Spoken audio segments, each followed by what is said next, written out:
Dinas Sosial dan Pemberdayaan Perempuan, Perlindungan Anak, Pengendalian Penduduk dan Keluarga Berencana, Disos dan P3AP PKB bersama Dinas Kominfo Klaten selesai melakukan sosialisasi penyaluran bantuan langsung tunai dana bagi hasil cukai hasil tembakau 2025. Pelaksanaan sosialisasi telah digelar selama 4 kali dan telah usai dilaksanakan di salah satu resto di Klaten.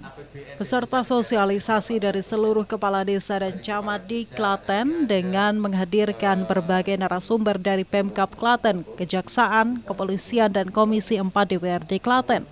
Melalui sosialisasi yang digelar, menjadikan para kepala desa lebih mengerti terkait bagaimana syarat dan ketentuan calon penerima BLT DBH-CHT.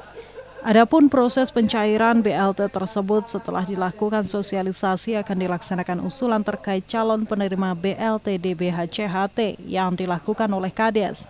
Dari usulan tersebut akan disandingkan dengan data penerima BLT DBH-CHT dari pemerintah Provinsi Jateng.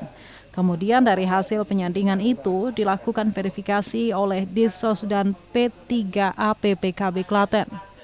DBHC ini jelas ya, bahwa mengurangi pendapatan sehingga mereka masih bersemangat, dimotivasi untuk bisa terus menanam tembakau. Kemudian dilanjutkan, siapa sih penerimanya? Yaitu buruh tani tembakau dan juga buruh pabrik rokok. Ketentuannya buruh tani tembakau adalah seperti itu. Dulu juga pernah ada yang mengajukan, tapi ternyata juragane kan gitu. Juragane dhewe kan gitu, ngejoke awake dhewe termasuk anak bojone. Ya, setelah kita balik ya janganlah kan begitu ya. Yang berhak adalah buruh tani tembakau. Sedangkan buruh pabrik rokok, mohon maaf, ini semua sudah di-cover oleh DBH-CHT dari Provinsi Jawa Tengah. Sehingga apa yang menjadi ajuan ataupun permohonan dari Pak Kepala Desa ini hanya untuk buruh tani tembakau. Diharapkan dalam setiap kali sosialisasi, para kepala desa dalam mengusulkan calon penerima adalah masyarakat yang benar-benar prioritas dan membutuhkan bantuan yang memenuhi syarat dan ketentuan yang telah ditetapkan, yakni buruh tani tembakau, buruh tani cengkeh, dan petani cengkeh. Karena ini program pemerintah, kami dari Komisi Selalu Pengawasan, saya tertarik, saya mendukung agar nantinya dana BLT yang dari cukai tembakau ini tetap tepat sasaran.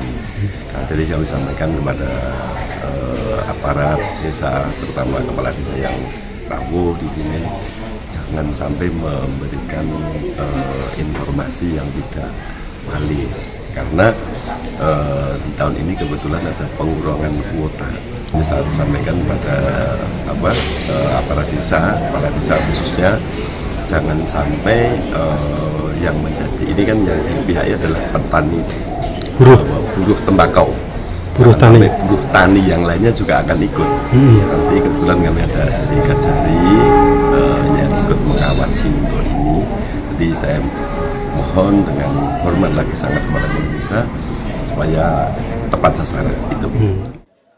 Untuk tahun ini dikatakan Kepala Disos dan P3AP PKB Klaten Puspo Enggar Hastuti, kuota bagi calon penerima manfaat berkurang dari sebelumnya terdapat 7.695 penerima menjadi 7.185 penerima, sehingga berkurang sekira 510 penerima. Untuk nominal bagi penerima BLT DBH-CHT sebesar Rp300.000 per bulan yang diberikan selama 4 bulan, sehingga setiap penerima akan mendapatkan Rp1,2 juta yang akan diterimakan satu kali. Penyaluran BLT DBH-CHT akan disalurkan melalui PT BPR Bank Klaten.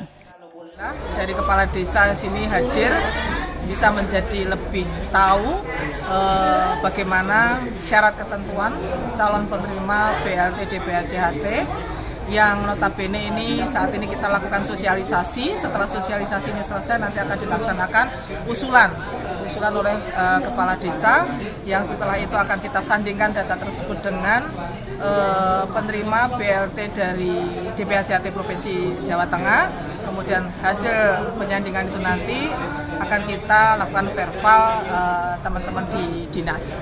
Dan setelah ada hasil verbal, kemudian data sudah sesuai, baru kita proses untuk surat keputusan Bupati sebagai dasar nanti untuk penyaluran. Karena kuota tahun ini kebetulan berkurang banyak. Kalau tahun kemarin kita ada sekitar 7.695, untuk tahun ini nanti 7.185 kuotanya, jadi berkurang kurang lebih sekitar 510 dengan dana berkurang sekitar 612 juta.